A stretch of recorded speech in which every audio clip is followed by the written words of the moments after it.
We are live at the Wizard World Des Moines Comic Book Convention. I am here with Phil Hester. Hi.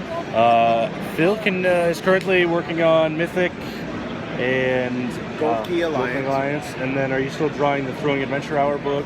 I just finished it, and the last issue should be coming out soon. Okay. So of all the things that you've worked on, there's kind of the common theme of magic with them. Yeah. So, I mean, we've kind of talked about that the Wretch, Golly, and Mythic could literally all be in the same universe. Could be in the same universe. Yeah. Is there any chance of them appearing? Well, I own them all, so I could do that if I wanted to. That's true. They're all image. Yeah, and they all do have kind of the same kind of irreverent, bizarre flavor. So, yeah, I imagine they could. They're funny books. Yeah. I mean, that's what they are. I doubt they will, though, but yeah, they could. There's a better chance of the Wretch crossing over with Golly than Mythic entering into the picture, yeah. That's funny. Man, I'm terrible at these interviews. I try to combine all my canceled books into one super cancel. So you'll put in Fire Breather, the Anchor, and Anchor. So do you own the rights to the Anchor? Because that was with Boom. So how does that work? I split it with Boom. It's a 50-50 deal. So how would that work if you were, say, you wanted to do a book at Image with it? I could, but I would have to kick Boom 50% of what I make. Okay, and so 50 or no what Brian Chirilla then, the artist? So Brian and I get 50 and Boom gets 50. Oh, so then that's even more fingers in the pot there. Yep. So of the but to be fair, they paid Brian a page rate while he was making it, which is that was in exchange for the co-ownership, which is it's hard to find a page rate on a creator-owned book. Right, absolutely. What are some of your favorite books that you're currently reading? That's tough because I'm way behind on everything. But I don't want to sound like an Image shill, but pretty much all the top books I read now are from Image or Oni or the indie places like that. But probably my top two right now are probably Saga and Southern Bastards. So yeah, both of those are great stuff. I'm a big Brian K. Vaughan mark, and in the case of Southern Bastards, I think it's no disrespect to any of Jason Aaron's past collaborators, but on that book, I feel like Jason Aaron's trying to keep up with Jason Latour. They're trying to outdo each other, which makes competition makes for the best stuff. Yeah, it's really great. If you could have any run on a creator or on a licensed character, not even necessarily a Marvel or DC, but a licensed character, what would you do? You could do an extended run. Oh, Fantastic Four. Fantastic Four? Yeah, I'd like to write Fantastic Four. I feel like that would be a fun one to do because you've got so much dynamic in the characters. Yeah, and I think it's a place for a big imagination, and if you have weird ideas, it's I mean, you got the Impossible Man and Galactus and all. I mean, look at and you could introduce new crazy ideas too. And it's totally cool. Yeah, because that's what Kirby was doing. He was doing a new crazy idea every issue. That is true. Sometimes two an issue.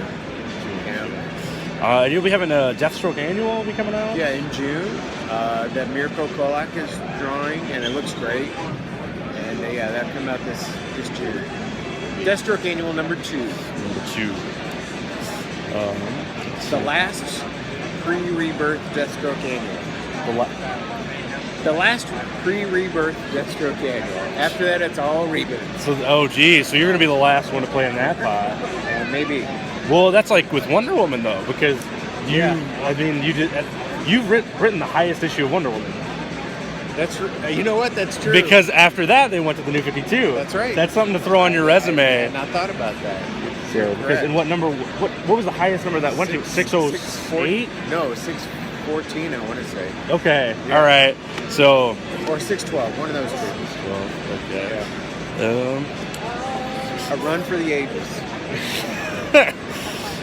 So are you excited for Suicide Squad to come out? Yeah, because it has one of my characters in it. That's got to be cool. I mean, it is neat. It is neat to. I mean, I don't know if we'll get a credit. Like on Ant-Man, I got an actual on-screen credit, which was cool. Well, because that was all the heist. The whole heist thing was. Yeah, there were some visual elements, and also one of the characters is actually a character from the run I did with Kirkman. Which one was that?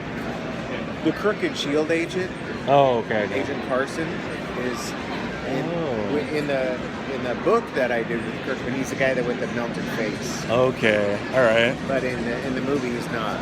So, but he might have a future later. I don't know, because he lives through the movie, so he might wind up in later Ant-Man movies. Lately, you've been doing an insane amount of, and when I say lately, probably over the past year, of variant covers for Aftershock. Yeah.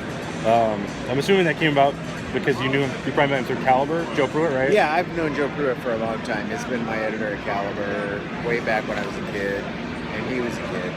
And now that we're not kids anymore, he has a company called Aftershock, and they're doing really good, kind of like Vertigo, Image style books, real high profile creators, and yeah, they're doing variants and tap meters. And I'm writing a book there too. It's just not announced yet. I'm excited for that because the books that they've had come out are fantastic. Insects has got to be my favorite. Yeah, it's crazy. But all of their books, and I was happy when I heard about them coming or that they were going to be doing publisher.